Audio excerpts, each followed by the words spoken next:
नमस्कार बच्चों, राष्ट्र की भाषा चैनल पर आप सभी का स्वागत है बच्चों।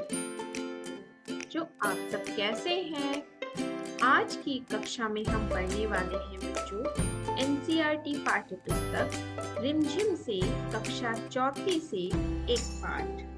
चलिए देखते हैं कौन सा पाठ पढ़ने वाले हैं। आज हम पढ़ने वाले हैं दान का हिसाब, पाठ 7 दान का हिसाब। और आज हम पार्ट 1 पढ़ेंगे, इसमें भाग 1। तो चलिए शुरू करते हैं। दान का हिसाब।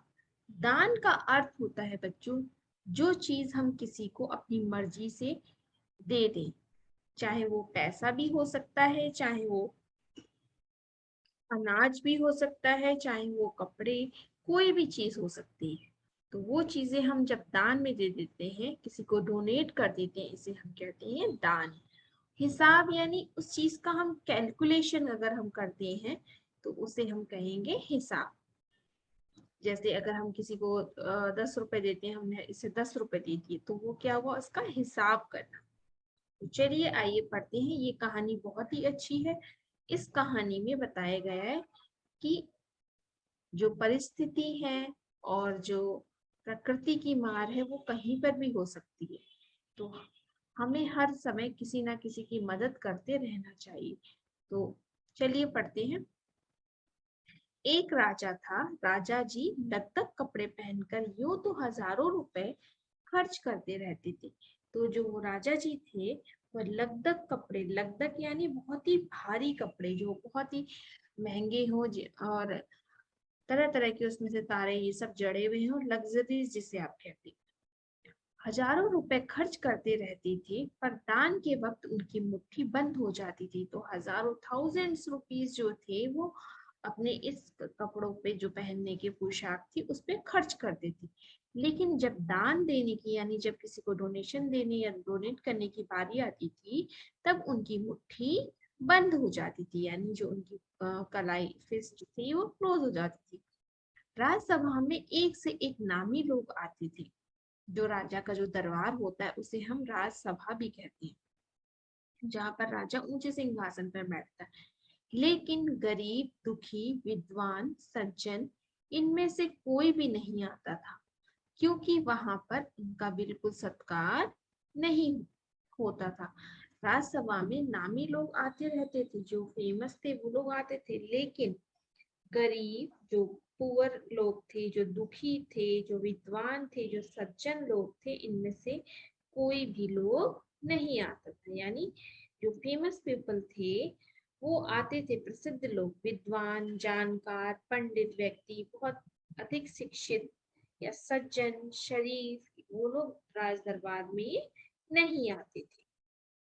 एक बार उस देश में अकाल पड़ गया, यानी जो राजा था उसका जो देश था उसमें ऐसे अकाल पड़ गया। अकाल यानी बच्चों जब बहुत समय से बारिश नहीं होती है, पानी की कमी, जिसे सूखा भी आप कहते हो, तो सूखा पड़ने लगता है। जो पशु पक्षी है, जानवर है, मानव है, सब भूख और प्यास से तड़पने लगते हैं, तो इसे अकाल कहते हैं। पूर्वी सीमा के लोग भूखे प्यासे मरने लगे। जो पूर्वी सीमा यानी ईस्ट, जो ईस्ट नॉर्थ, जो साउथ, जो डायरेक्शंस होती है, उसमें जो पूर्वी यानी ईस्ट जो प्लेस था, वहां पर पूर्व दिशा में जो सीमा थी, जो सीमा यानी जो बाउंड्री, जो वहां के जो एरिया था, वहां पे क्या पड़ने लगी, क्या अकाल पड़ गया। लोग भूखे प्यासे मरने लगे, यानी जो लोग थे वहां के वो भूख और प्यास से मरने लगे। राजा के पास खबर आई। वे बोले, यह तो भगवान की मार है, इसमें मेरा कोई हाथ नहीं है। यानी राजा ने क्या कहा, जब राजा को यह खबर मिली कि उनके राज्य में पूर्वी सीमा में अकाल पड़ गया है, तो राजा ने क्या कहा, राजा ने कहा कि यह तो भगवान की मार है, इसमें मेरा कोई हाथ नहीं है। लोगों ने कहा, महाराज, राज भंडार से हमारी सहायता करने की कृपा करें। यानी राज भंडार से हमारी सहायता करने की कृपा करें। यानी जो राज भंडार है वहां पर जो राज्य का खजाना है उसमें से हमारी कुछ हेल्प करें, यानी कुछ पैसे दे दीजिए तो हेल्प हो जाएगी, यानी कृपा करें, अच्छे मन से किया जाने वाला उपकार जिसे आपको, जिससे हम लोग दूसरे देशों से अनाज खरीद कर अपनी जान बचा सके। राजा ने कहा, आज तुम लोग अकाल से पीड़ित हो, कल पता चलेगा कि भूकंप आया है, और परसों सुनूंगा कहीं के लोग बड़े गरीब हैं, दो वक्त की रोटी नहीं जुटती। यानी राजा कहने लगा कि आज आप लोग अकाल से पीड़ित हो, कल पता चलेगा आपके वहां भूकंप आया है, भूकंप यानी अर्थक्वेक, और परसों सुनूंगा कहीं के लोग बड़े गरीब हैं, दो वक्त की रोटी नहीं मिलती है। तो इस तरह सभी की सहायता करते करते जब राज भंडार खत्म हो जाएगा तब खुद मैं ही दिवालिया हो जाऊंगा। यानी कहने लगता है कि जब आप सबकी इस तरह मैं मदद करूंगा तो मैं ही खुद क्या हो जाऊंगा, जो राज भंडार का जो धन है वो खत्म हो जाएगा और मैं खुद ही दिवालिया हो जाऊंगा। दिवालिया का अर्थ होता है बच्चों जैसे किसी के पास सब कुछ खत्म हो जाना। यह सुनकर सभी निराश होकर लौट गए। यानी जब राजा की ऐसी बातें सुनी तो जितने लोग आए थे सब लोग बड़े निराश हो गए, यानी होपलेस होकर वहां से वापस चले गए। तो यहाँ पे कुछ मीनिंग्स है, जब आप पढ़ेंगे तो यहाँ से आप देख करके पढ़ सकते हैं बच्चों। इधर अकाल का प्रकोप बढ़ता ही जा रहा था। यानी जो अकाल था, सूखा था, वो धीरे धीरे बढ़ता ही जा रहा था, यानी बहुत ज्यादा हो गया था। ना जाने रोज कितने ही लोग भूख से मरने लगे, यानी बहुत सारे लोग भूख से मरने लगे। बहुत ज्यादा बुरा असर होने लगा, सभी जगह प्रकोप का जो था सब जगह फैलने लगा। लोग फिर राजा के पास पहुंचे, यानी फिर से लोग किसके पास पहुंचे, राजा के पास पहुंचे। उन्होंने राजसभा में गुहार लगाई। गुहार यानी किसी से रिक्वेस्ट करना कि ऐसा हो गया, हमारी हेल्प कर दो। तो ऐसे ही राजा से क्या कहा, उन्होंने गुहार लगाई, दुहाई महाराज आपसे ज्यादा कुछ नहीं मांगते। तो उन्होंने क्या मांगा कि हमारी रक्षा कीजिए, मदद करने के लिए किसी को पुकारना। तो उन्होंने क्या कहा, दुहाई महाराज आपसे ज्यादा कुछ नहीं मांगते, सिर्फ 10,000 रुपए दे दीजिए। उन्होंने क्या कहा, ज्यादा हमें नहीं चाहिए, सिर्फ 10,000 रुपए दे दीजिए, तो हम आधा पेट खाकर भी जिंदा रह जाएंगे। यानी हम, आप जब 10,000 दे दोगे तो हम उसमें से आधा पेट यानी हाफ, आधा, जैसे हमें अगर एक रोटी भूख है तो हम आधी रोटी खाए, तो ये हुआ हमारा आधा पेट, यानी थोड़ा सा ही खाना, या भूख की जो जरूरत होती है उससे कम खाना। ठीक है। तो दुहाई यानी दीनता पूर्वक, जैसे हेल्प कहते हैं ना, प्रार्थना की जाती है, तो ऐसे ही उन्होंने उनसे रिक्वेस्ट की। राजा ने कहा, तो जब ऐसी बात सुनी तो राजा ने क्या कहा, राजा ने कहा 10,000 रुपए भी तुम्हें क्या कम लगते हैं। यानी राजा ने क्या कहा, 10,000 रुपीज भी तुम्हें कम लगते हैं क्या, और उतने ही कष्ट से जीवित रहकर भी क्या लाभ है। तो राजा ने क्या कहा, इतना कष्ट सहकर जीवित रहने की क्या जरूरत है, यानी क्यों तकलीफ सह रहे हो, मतलब मर जाओ फिर, ऐसा राजा ने कहा। एक व्यक्ति ने कहा, भगवान की कृपा से लाखों रुपए राजकोष में मौजूद है। तो जब उनके जो बहुत सारे जो व्यक्ति आए थे उनमें से एक ने क्या कहा, भगवान की कृपा से, मतलब गॉड की कृपा से, भगवान के आशीर्वाद से आपके राजकोष में, जो राज्य का जो खजाना है, जो राजा के पास जमा धन होता है, उसमें लाखों रुपए हैं, जैसे धन का सागर हो। यानी जो उनके पास इतना पैसा है जैसे कि सागर, जो सागर यानी सी, तो सी में जैसे पानी होता है इतना, ऐसे ही राजा के राज खजाने में पैसा है इतना ही। उसमें से एक आध लोटा ले लेंगे तो महाराज क्या नुकसान हो जाएगा। यानी अगर उस धन के समुद्र में से थोड़ा सा, अगर एक लोटा, जैसे ये एक लोटा, अगर समुद्र में से हम एक लोटा पानी ले लेंगे तो उससे क्या बिगड़ेगा, समुद्र का कुछ होगा नहीं ना। समुद्र तो ज्यों का त्यों रहेगा, है ना बच्चों। तो ऐसे ही उन्होंने कहा कि राजकोष में से अगर थोड़ा सा धन दे देंगे तो राजकोष में से क्या कमी होगी, महाराज का क्या नुकसान हो जाएगा। तो ये लोटा जो है एक धातु का बना पात्र है जिसमें दूध रखते हैं या पूजा के समय हम लोग उसमें कलश या जल चढ़ाते हैं। नुकसान यानी हानि, कुछ बिगड़ जाना। तो यहाँ पे मीनिंग्स है बच्चों, आप देखिएगा। यहाँ से चलते हैं आगे। राजा ने कहा राजकोष में अधिक धन है तो क्या उसे दोनों हाथों से लुटा दूं। तो राजा ने क्या कहा, मेरे पास अगर राजकोष में धन है तो क्या दोनों हाथों से खर्च कर दूं, यानी फालतू खर्च कर दूं। एक अन्य व्यक्ति ने कहा महल में प्रतिदिन हजारों रुपए सुगंधित वस्त्रों और मनोरंजन और महल की सजावट में खर्च होते हैं। यदि इन रुपयों में से ही थोड़ा सा धन जरूरतमंदों को मिल जाए तो उन दुखियों की जान बच जाए। यानी अब दिन में प्रतिदिन राजमहल में जो वस्त्र हैं, सुगंधित जो चीजें हैं, परफ्यूम, क्लॉथ, मनोरंजन यानी खुश करने की जो कार्य है, उन सब के लिए इतने पैसे, जो महल की डेकोरेशन है, सजावट है, उसके लिए इतने सारे पैसे खर्च करते हैं। उसी में से अगर कुछ जरूरतमंद लोगों को दे दिया जाए तो दुखियों की, जो दुखी आदमी है, उनकी क्या बच जाएगी, जान भी बच जाएगी।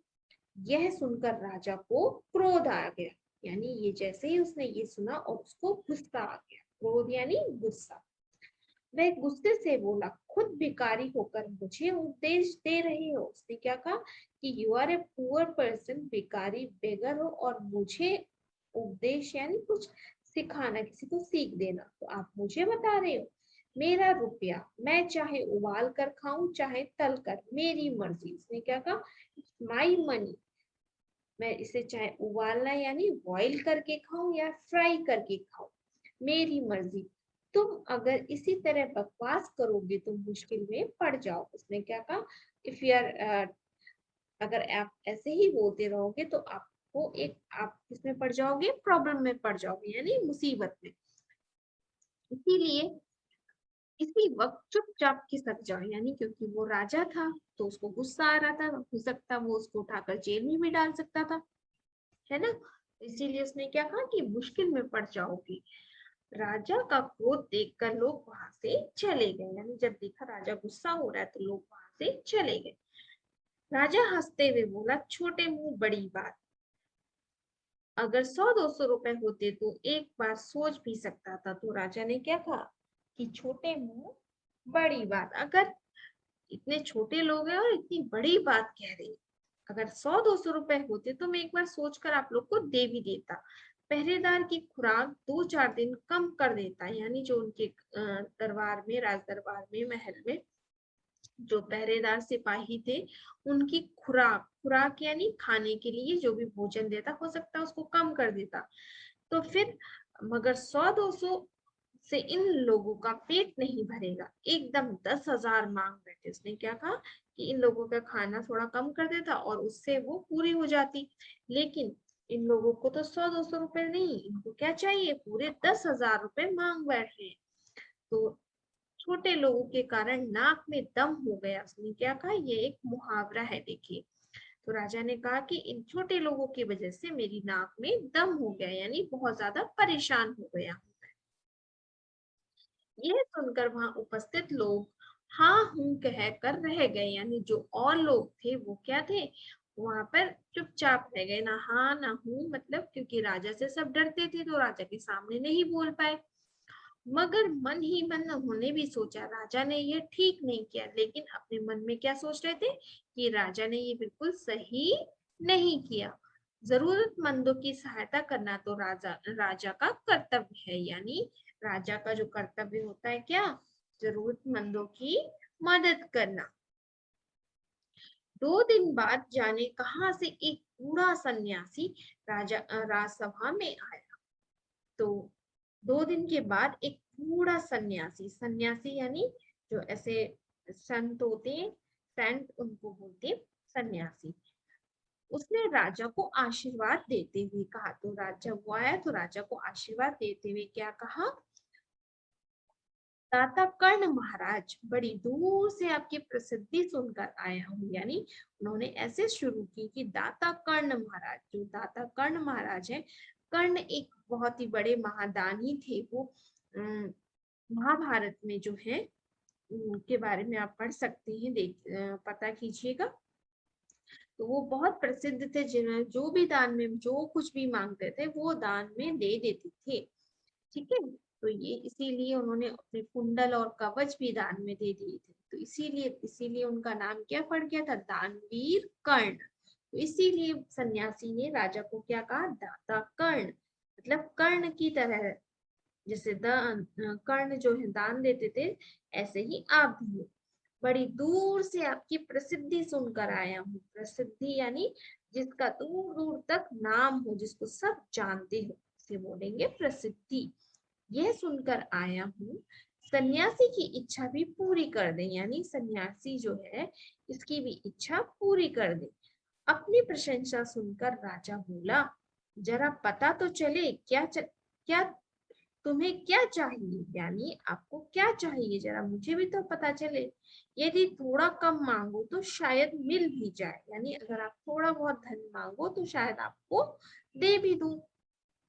सन्यासी ने कहा, मैं तो सन्यासी हूँ। यानी सन्यासी ने क्या कहा, मैं तो एक सन्यासी साधु महात्मा हूँ, मैं अधिक धन का क्या करूंगा, यानी मुझे ज्यादा पैसों की क्या जरूरत है। मैं राजकोष से 20 दिन तक बहुत मामूली भिक्षा प्रतिदिन लेना चाहता हूँ। उसने क्या कहा कि मैं राजकोष से प्रतिदिन यानी रोज बहुत ही मामूली, मामूली यानी बहुत थोड़ा सा लेना चाहता हूँ। मेरा भिक्षा लेने का एक नियम इस प्रकार है। यानी उसने कहा, मैं थोड़ा सा आपके राजकोष में से हर रोज लेना चाहता हूँ, लेकिन मेरी जो भिक्षा है उसका लेने का एक नियम है। नियम इस प्रकार है, मैं पहले दिन जो लेता हूँ, दूसरे दिन उसका दुगना, फिर तीसरे दिन उसका दुगना, फिर चौथे दिन उसका दुगना, इसी तरह से प्रतिदिन दुगना लेता जाता हूँ। भिक्षा लेने का मेरा यही तरीका है।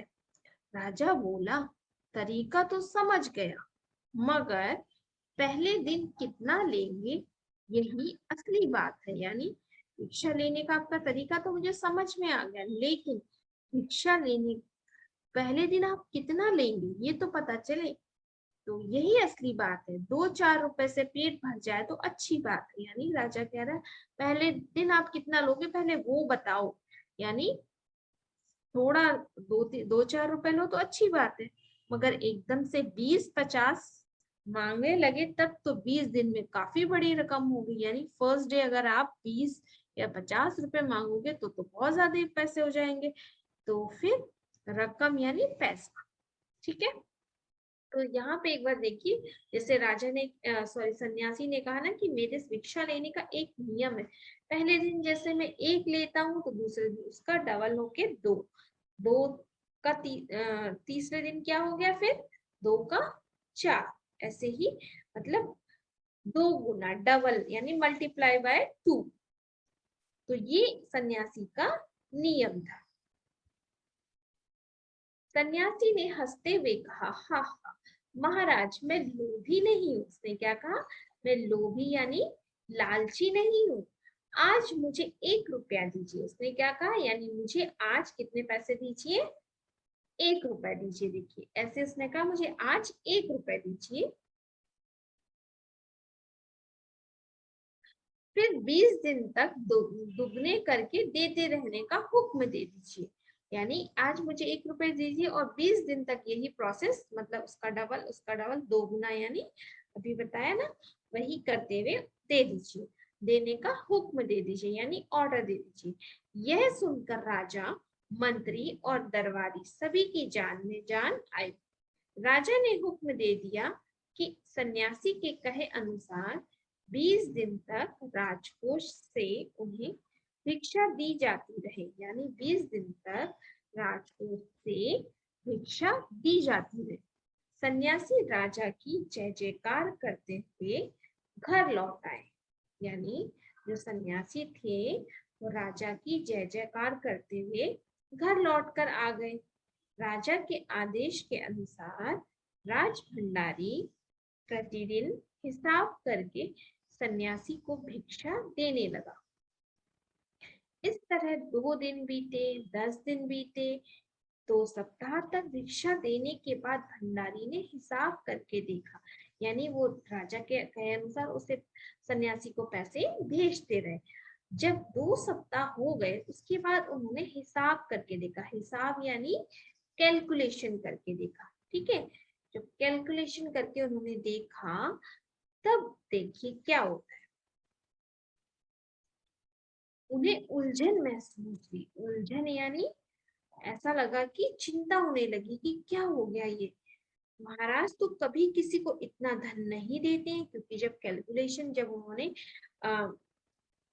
उन्होंने जब हिसाब किया तब उन्हें पता चला कि इतना पैसा, तो उसने सोचा इतना पैसा तो राजा जो है किसी को देते नहीं है। उसने यह बात मंत्री को बताई, यानी जाकर जल्दी से किससे बताई, मंत्री को बताई। मंत्री ने कुछ सोचते हुए कहा, वाकई यह तो पहले ध्यान में ही नहीं आई थी, यानी पहले तो हमने सोचा ही नहीं ये बात कि उसका डबल उसका दोगुना, मगर अब कोई उपाय भी नहीं है। महाराज का हुक्म बदला नहीं जा सकता, यानी जो महाराज ने कह दिया तो वो तो हमें करना ही पड़ेगा। इसके बाद फिर कुछ दिन बीते, यानी कुछ दिन के बाद भंडारी फिर हड़बड़ाता हुआ मंत्री के पास पूरा हिसाब लेकर आ गया, यानी फिर से मंत्री के पास आया भंडारी, जो राज भंडारी था। हिसाब देखकर मंत्री का चेहरा फीका पड़ गया, यानी मंत्री का जो चेहरा था फीका पड़ना, यानी जैसे बहुत घबरा जाना। तो जैसे कभी कभी ऐसा होता है ना, किसी की चोरी पकड़ ली जाए या कुछ अचानक हो जाए तो जो चेहरा है उसका रंग उड़ जाता है, तो ऐसे ही उसका चेहरा क्या हुआ, फीका पड़ गया। वह अपना पसीना पोंछकर सिर खुजलाकर दाढ़ी में हाथ फेरते हुए बोला, यानी उसने अपने सर पे ऐसे खुजलाया और दाढ़ी में हाथ फेरते हुए क्या कहा, यह क्या कह रहे हो, अभी से इतना धन चला गया, तो फिर 20 दिनों के अंत में कितने रुपए होंगे, यानी अभी तो इतने पैसे चले गए, अब जब तक 20 दिन पूरे होंगे तब तक तो पता नहीं कितने पैसे चले जाएंगे। अब भंडारी बोला, जी पूरा हिसाब तो नहीं किया, मतलब अभी जितने दिन बचे थे उनका हिसाब तो उसने नहीं किया। तो मंत्री ने क्या कहा, तो तुरंत बैठकर पूरा हिसाब करो, यानी मंत्री ने कहा पूरा 20 दिन का कैलकुलेशन करो कितना पैसा जाता है। जब भंडारी हिसाब करने बैठ गया, मंत्री महाशय अपने माथे पर बर्फ की पट्टी लगाकर तेजी से पंखा झलवाने लगे, यानी जो मंत्री था वो हिसाब कर रहा था, जो भंडारी था वो हिसाब कर रहा था बच्चों, और जो मंत्री था वो उसको क्योंकि चिंता हो गई थी, उसने बर्फ की यानी आइस की जो पट्टी, जैसे हमें फीवर आता है तो हम लोग रखते हैं ना सर पे, तो ऐसे ही रख के और पंखा झलवाने लगा, यानी फैन जो है अपने सेवकों से कहने लगा हवा करो। कुछ ही देर में भंडारी ने पूरा हिसाब कर लिया, यानी जो भंडारी था उसने कुछ देर में पूरा कैलकुलेशन कर दिया। मंत्री ने पूछा, कुल मिलाकर कितना हुआ। भंडारी ने हाथ जोड़कर कहा, यानी दोनों हाथों को जोड़ करके उसने क्या कहा, जी 10,48,575, यानी 10,40 48,000 48,000 40,570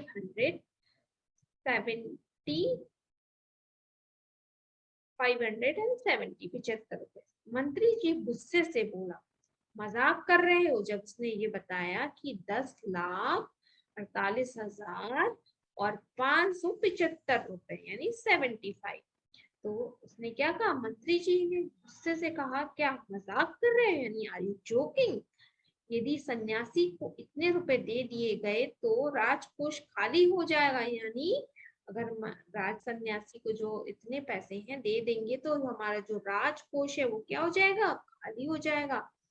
भंडारी ने कहा, मजाक क्यों करूंगा, आप ही हिसाब देख लीजिए। उसने क्या कहा, मैं क्यों मजाक करूंगा, आप हिसाब देख लीजिए। यह कहकर उसने हिसाब का कागज मंत्री जी को दे दिया। हिसाब देखकर मंत्री जी को चक्कर आ गया, यानी जब उसने हिसाब देखा तब उसे क्या आ गया, चक्कर आ गया। यानी तभी उन्हें संभाल कर बड़ी मुश्किलों से राजा के पास ले गई।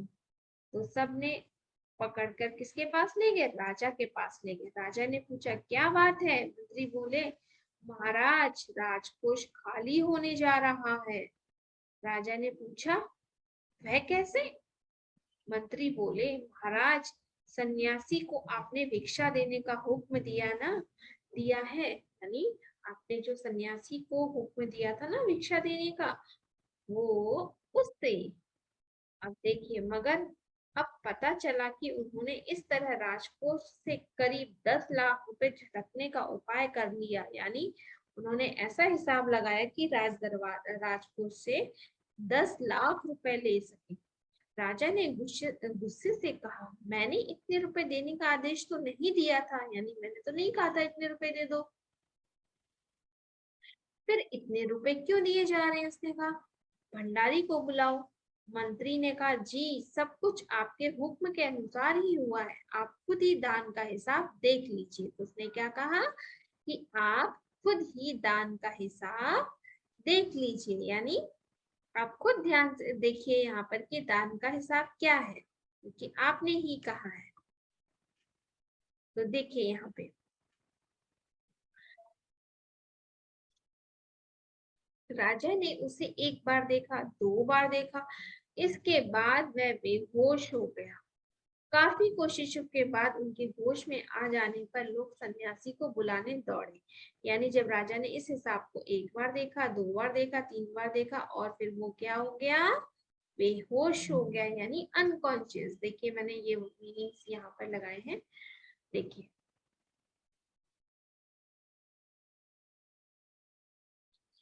तो फिर सब सन्यासी को बुलाने के लिए गए। सन्यासी के आते ही राजा रोते हुए उनके पैरों पर गिर पड़ा। यानी जब देखा सन्यासी आ गए तो राजा रोते हुए उनके पैरों के ऊपर गिर पड़ा।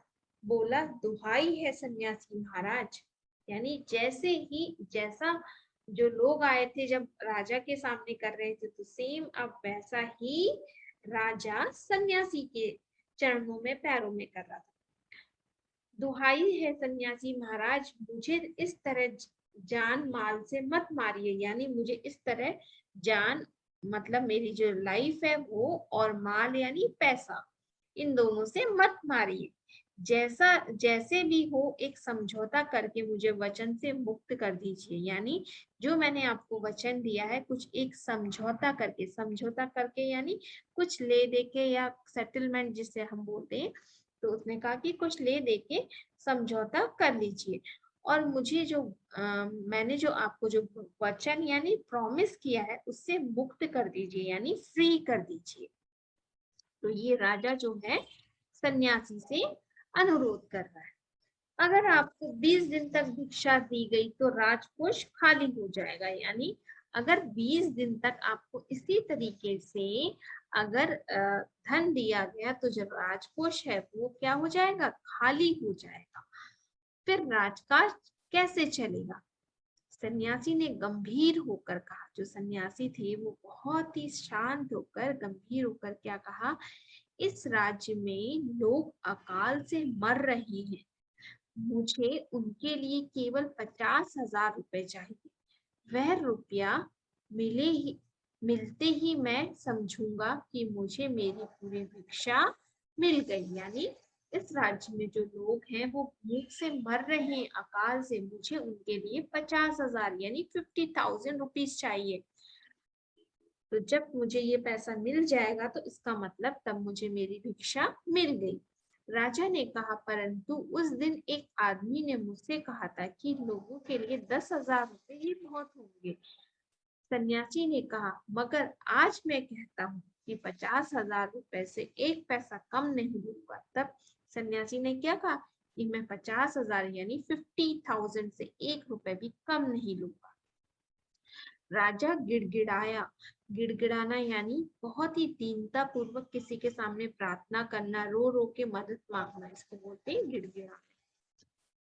मंत्री गिड़गिड़ाए, जो उसके मंत्री थे वो भी गिड़गिड़ाए, सभी गिड़गिड़ाए, जितने भी राज दरबार में लोग थे सब गिड़गिड़ाए, मगर सन्यासी अपने वचन पर डटा रहा। वचन यानी जो उसका जो प्रॉमिस था उसके ऊपर वो डटा रहा, यानी बिल्कुल भी अपनी बात जो है उसने बदली नहीं। आखिरकार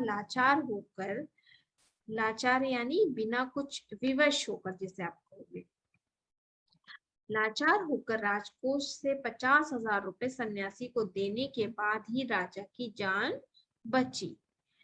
पूरे देश में खबर फैल गई कि अकाल के कारण राजकोष से 50,000 रुपए राहत में दिए गए हैं। सभी ने कहा हमारे महाराज कर्ण जैसे ही दानी हैं। यानी जब उन्होंने 50,000 रुपए दिए तो पूरे जो राज्य था वहां पर पूरे देश में खबर फैल गई कि हमारे जो राजा है उन्होंने अपने राजकोष से 50,000 रुपए राहत के लिए दिए। राहत यानी रिलीफ फंड जिसे आप कहते हो, उसके लिए दिए हैं, दूसरों की हेल्प करने के लिए। सभी ने कहा, सबने क्या कहा, हमारे जो महाराज हैं वो कर्ण जैसे दानी हैं। ये कहानी जो है सुकुमार राय जी ने लिखी है। तो बच्चों, इस कहानी से हमें यही सीख मिलती है कि जरूरत के समय हमें आगे बढ़कर किसी की भी मदद करनी चाहिए जिसे मदद की आवश्यकता है। अगर हमारे पास थोड़ा है तो हम थोड़े ही से कर सकते हैं, लेकिन अगर हम मदद कर सकते हैं तो हमें मदद जरूर करनी चाहिए। अगर भगवान ने हमें इस योग्य बनाया है तो हमें आगे जाकर उसकी मदद करनी चाहिए। जैसा कहानी में राजा ने किया तो वैसा ही सन्यासी ने उसे सबक सिखाने के लिए और लोगों की मदद करने के लिए वैसा ही किया, है ना। तो ये मीनिंग्स थे और हमने जो कहानी पढ़ी बहुत ही अच्छी कहानी थी। तो कुछ शब्दार्थ यहाँ पे हैं, वैसे तो हमने कहानी में बहुत सारे शब्दार्थ लिखे हैं, आप जब पढ़ेंगे वहां से देख सकते हैं। तो लगदक यानी भड़कीली, बहुत जो चमकीली, ब्राइट जिसे बोलोगे उससे बोलते हैं लगदक। वक्त समय, नामी लोग जो प्रसिद्ध व्यक्ति होते हैं उन्हें बोलते हैं नामी। खबर समाचार, गुहार यानी प्रार्थना करना। प्रकोप एक प्रकार की आपदा मुसीबत, जैसे चाहे अकाल हो, भूकंप हो, बाढ़ हो, ये सब क्या प्रकृति के प्रकोप। रकम रुपया, लोभी यानी लालची, निराश दुखी हो जाना, दिवालिया जो कंगाल हो गया, जिसके पास कुछ भी ना। तो बच्चों, आज की कक्षा में हमने दान का हिसाब भाग 1 पढ़ा। अगली कक्षा में हम पढ़ेंगे पाठ्य पुस्तक का अभ्यास कार्य। तो आज की वीडियो अगर आपको अच्छी लगी हो तो अपने फ्रेंड्स के, अपने दोस्तों के साथ शेयर कीजिए, मेरे चैनल को लाइक कीजिए, सब्सक्राइब कीजिए और फिर मिलेंगे नेक्स्ट वीडियो में बहुत ही जल्दी। तब तक के लिए धन्यवाद, अपना ध्यान रखिए।